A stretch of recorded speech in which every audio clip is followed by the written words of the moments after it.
Hey, happy Victory Monday, Arizona Cardinal fans. But this is PHNX Bets Daily Podcast brought to you by the DraftKings Sportsbook app, America's top-rated sportsbook. Be sure to like, subscribe, leave us a 5-star wherever you get your podcast. I'm Johnny Venerable. He's Shawn DePaz, live at the PHNX studios in downtown Phoenix. What a banger of a slate that we had yesterday, Shawn. Some good, some bad. I went 0 for 3 on my official DraftKings bets yesterday. How'd you do? Not great. Not that it really matters because my heart was ripped out by Josh Allen's inability to field a snap. But the Cards got a win, so I'll take that as a small silver lining in what was otherwise a sad Sunday for me. Also, Coyotes loss and a Sun Devils loss. So I hit a hat trick yesterday in terms of taking massive L's. But it is what it is. It's the name of the game, I guess. My personal hat trick is when the Cardinals lose, I lose in fantasy, and I lose all my bets. That has happened more times than I'd like to admit this year. Thankfully, yesterday was not that day. Let's go ahead and take a look at my bets from Friday. Producer Jacob, extraordinaire, if we got those. So Tampa -2.5. I was on Tampa Bay. I thought they'd beat up on Seattle. They did. That hit. Vikings +3.5. They won outright for my guy, poor Shawn. That is a lot of where my success ended, though. Rams, I thought were going to win outright. They did not. That's great. I don't purposely phase the Cardinals. When I think they're going to win, I bet on them. And when I don't, I bet on the opponent, obviously. It didn't work out yesterday. I had a parlay that was blown up by us. But, hey, I'll take it. Victory Monday nonetheless. Cowboys -4.5 really should have hit, Shawn. The Cowboys had a 14-point lead in the fourth quarter and vomited all over themselves. Mike McCarthy in style at Lambeau Field. The day they honored him, by the way. And then the Bears had a massive 4-point lead in the fourth. What are with these two teams blowing 14-point leads in the fourth quarter? The terrible pick six to Jeff Okudah by Justin Fields. But my DraftKings pick of the week did hit, and it hit emphatically. Denver at Tennessee, the under 39.5. I said tease it down to 34-35. Total was 29 points. Our guy RK at DMVR, I don't know if you saw this, Shawn, said that the Denver Broncos, if they would just average 18 points per game, if they just scored 18 points every game, the Broncos would be 8-1. And yet they have how many wins on the season? 3. That's that's horrifically bad. I think good for him. RK's got like 27,000 likes on that. It's the kind of tweet that I only dream about. But yeah, the Broncos, they ain't it, and they could potentially be looking for a new head coach. But yeah, my bets did okay. Do we have Shano's bets by chance, Jacob? We do. So he was all over the Raiders. Good for him because they took a big L, losing to Jeff Saturday, which is low-key hilarious. The Browns also got messed up. God, this is one of Shane's worst days. Broncos money line did not hit. They lost a combination of Ryan Tannehill and Malik Willis. Russell Wilson continues to look like ass. Here's what I did like, though. He did get the over in Detroit, Chicago. Each of the last 5 overs have hit for Chicago. Justin Fields remains that dude. And then how about Jacksonville, Kansas City, Shawn? Do you have a chance to check out any of this game? Jacksonville was +3 in the turnover margin and still ended up finding a way to lose. Only the Jags can do that. Yeah. Not a great day for our guy, Shane. Yeah, no, he has those every once in a while, but he has more good ones than he has bad ones. So at least you take the good with the bad in that situation. Give me a hard time because there was a day last week on this show that I hope was scrubbed from our record books here. He went, I think, 5 for 5, and I went 0 for 6 on a day last week, and he will never let me forget about that. So he took the big L yesterday. And I don't know if we have our props, Jacob, from this weekend. Buffalo, I said not to win, but I didn't think Josh Allen was going to play. So I thought Buffalo was going to score between 11 to 20 points. That obviously didn't hit. Jacoby Brissett did hit on his over in rushing. As bad as the Browns looked, that hit. And then Justin Fields, listen, this was a steep one.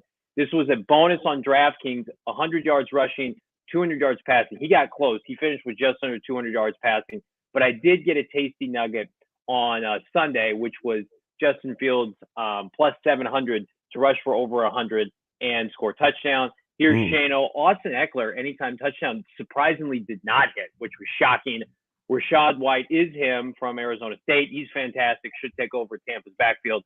And then Justin Fields, I think, had like 150-plus rushing yards. So Justin Fields seems like free money every weekend, Shawn. Yeah. I think at some point, at some point they're going to have to put that rush yard line like at 100. It's going to have to be triple digits if you keep playing like this. At that point, I might stay away from it. But yeah, he is. I was saying this yesterday to you. I don't think I've ever seen the public switch their perspective on a quarterback so fast. And I mean, I get part of it is him playing for the Bears, but you go back 3-4 weeks ago, there was a lot of questions surrounding him and the Bears. And now I think if you were to ask what quarterback from that draft class you would want most, like it's hard not to say Justin Fields. So it's easily him. Yeah. And I mean, I don't know. I like him. Justin Fields, Jalen Hurts. Like, I think that's definitely more of a question than it would have been earlier, like a legitimate question more so than it was earlier in the year. So good for him. He's definitely doing it in spite of where he plays. I don't have any faith in that franchise, so I would like him to not play there. Sorry, CHGO. But hey, if you're going to keep doing this, then I'm going to enjoy it. He's fun to watch. I grew up in central Illinois, about 2 hours south of Chicago. I know what Bears fans are. They've been waiting their entire lifetime. And you've seen it on CHGO broadcasts for a player like this. Mm-hmm. Like the Bears take, pride in being great defensively. But, Bear fans, they didn't give two shits about that. They're like, win games and become competent and evolve in 2022. And I'm happy for them. Because I don't think wins and losses matter this year for Chicago. They are playing, in my opinion, easily a bottom 3 roster in the NFL. And it's what I always said about Kyler Murray that I'm going to bring up on PHNX Cardinals Live today. It's like, what do you inherit?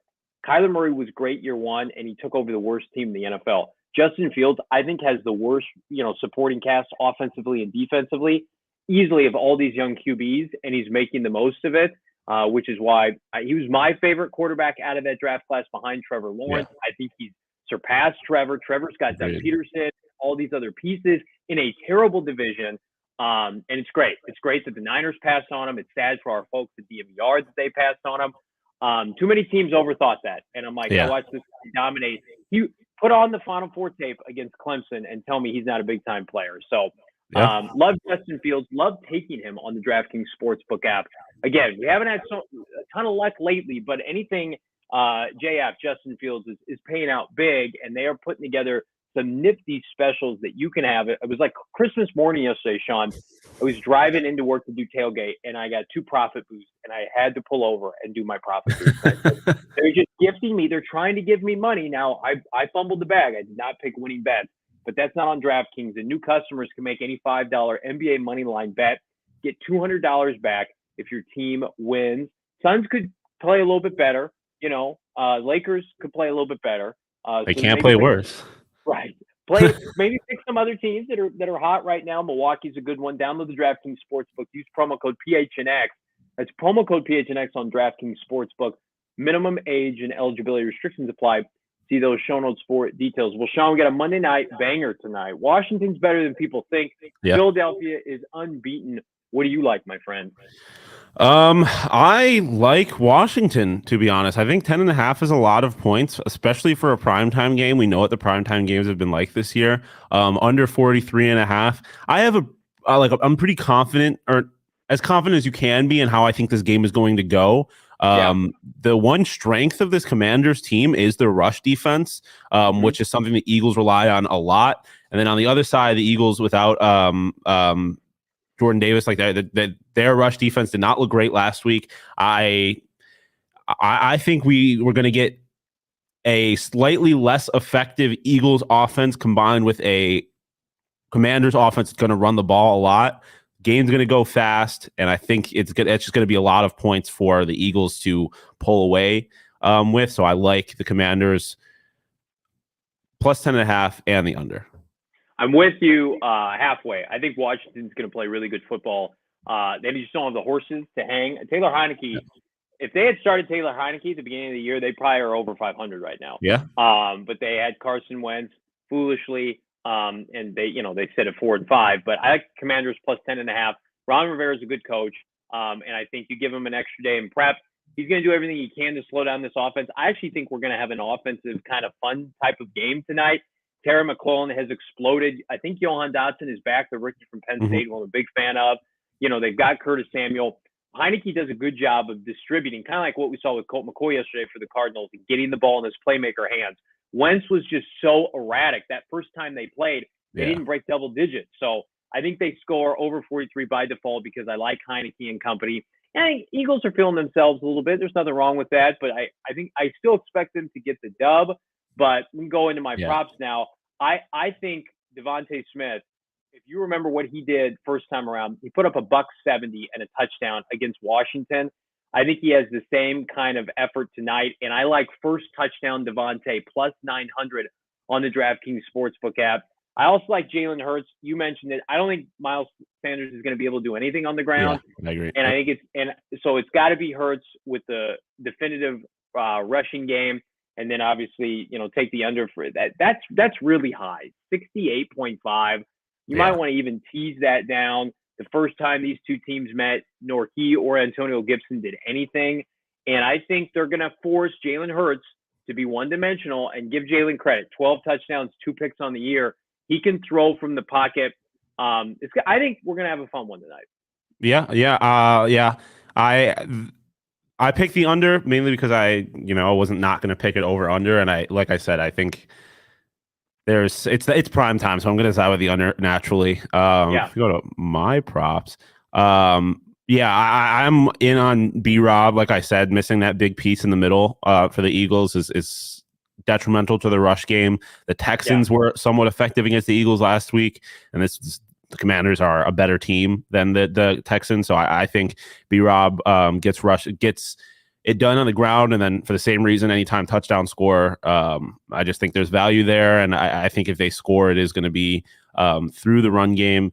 And then Hurts over 243.5 passing yards, literally just what you're talking about. I don't think this Eagles team is going to be able to run the ball as effectively as they're used to, which is going to force Jalen Hurts to have to throw the ball. And he has weapons. He has great receivers, great tight ends. So I think he'll be able to do that relatively effectively. And he should be able to hit that mark. I think it's going to be close with the over-under, but I do think we're going to get a competitive game. I don't think we're going to get a runaway victory by the Eagles again. I actually kind of think those days are done this year. Second half of the season, people got a lot of tape on Philadelphia. I'm still not completely sold on their head coach, and I think they're a front-running team. They should have had losses to Arizona and company if the Cardinals could make a field goal. So we'll see. Dallas took the L yesterday. That they got a little bit more breathing room. Do they let one slip up? We're going to find out tonight on Monday Night Football. You're going to find out more about the Cardinals and what's going on with the quarterback situation today, 4 p.m. PHNX Cardinals Live. Myself, Damian Anderson, Bo Brock, the latest from Tempe, and Shawn. You guys took an L yesterday, ASU.